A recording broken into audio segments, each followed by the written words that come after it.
Globalisasi sendiri adalah Kami dari kelompok 3 kelas 9B kali ini akan persembahkan video tentang globalisasi dan pengaruhnya terhadap kehidupan beragama dan kehidupan kesehatan. Sebelum kita lanjut ke videonya, kita kenalan dulu ya. Halo, nama aku Anastasia Natania Distono. Halo, aku Raquel. Halo, aku Dr. Halo, saya Bagus Bernaya Prasanta. Oke, setelah kita kenalan, jadi dari videonya.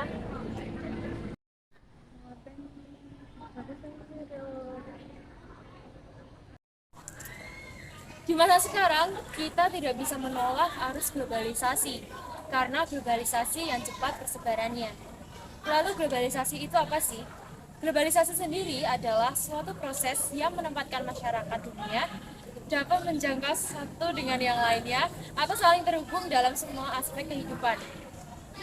Pengaruh globalisasi sangat besar bagi kehidupan sehari-hari, contohnya di bidang politik, ekonomi, sosial budaya, pendidikan, lingkungan, dan yang paling penting adalah kesehatan.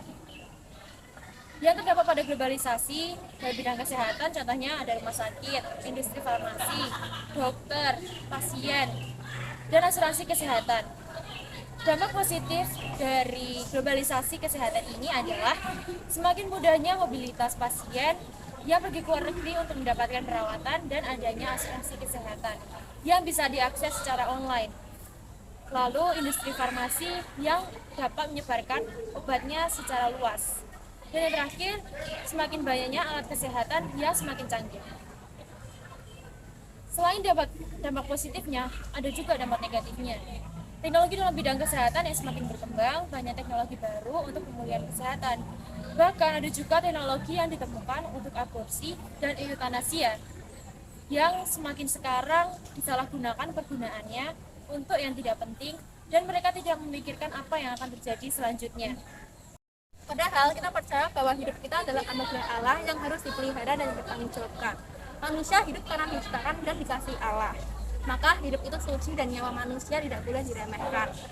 Hidup manusia sangat berharga melebihi kebutuhan apapun dalam dirinya. Maka hidup harus ditata berdasarkan kehendak Sang Pencipta hidup itu sendiri. Tindakan manusia yang merusak atau bahkan menghilangkan hidup manusia seperti aborsi. Kehidupan manusia harus dihormati dan dilindungi secara absolut sejak saat pembuahannya. Kehidupan sejak saat pembuahan harus dilindungi dengan sangat cermat.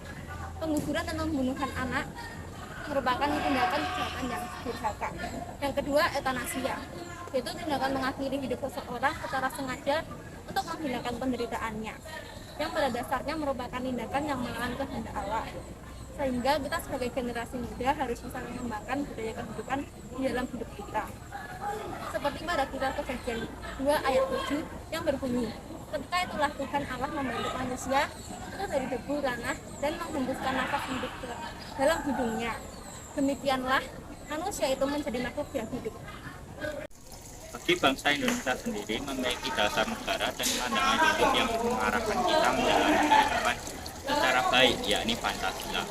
Banyak hal yang bisa membantu kita menjalani kehidupan, termasuk adalah hal-hak untuk hidup. Menyambung kasus aborsi dan eutanasia ini bertentangan dengan sila kedua Pancasila, yaitu kemanusiaan yang adil dan beradab. Seharusnya setiap orang berhak hidup di mana manusia merupakan suatu prinsip moral yang didasarkan pada keyakinan bahwa seorang manusia memiliki hak untuk hidup dan tidak seharusnya dibunuh oleh manusia lainnya. Setiap orang mengakui persamaan derajat hak dan kewajiban antara sesama manusia. Pengamalan sila kedua yang lain seperti kita mengakui persamaan derajat, persamaan hak dan kewajiban asasi manusia tanpa membeda-bedakan suku, keturunan, agama, kepercayaan, dan jenis kelamin serta kesenjangan sosial, warna kulit, dan sebagainya. 2. Mencintai sesama manusia, hingga membela kebenaran dan keadilan. Di sekolah kita bisa melakukan beberapa hal seperti 1. Menciptakan ketenangan di antara teman sekolah. 2. Berteman dengan siapapun tanpa memilih agama atau asal suku. 3. Menolong teman yang mengalami kesusahan atau kesulitan. 4. Pengamalan penggalangan dana dengan aksi nyata di sekolah untuk membantu orang yang lebih membutuhkan. Beriman Kristiani, jadi kewajiban kita bersama untuk memperjuangkan mengembangkan budaya kehidupan. Ada berbagai macam cara yang dapat dilakukan untuk mengembangkan budaya kehidupan sehari-hari. Misalnya dengan menjalankan pola hidup sehat. Nah, berikut tips-tips dalam menjaga pola hidup sehat. Yang pertama, makan makanan yang bergizi. Pastikan tubuh selalu menerima asupan nutrisi yang seimbang. Dapat dengan mengonsumsi daging, susu, telur, dan lain-lain untuk sumber protein.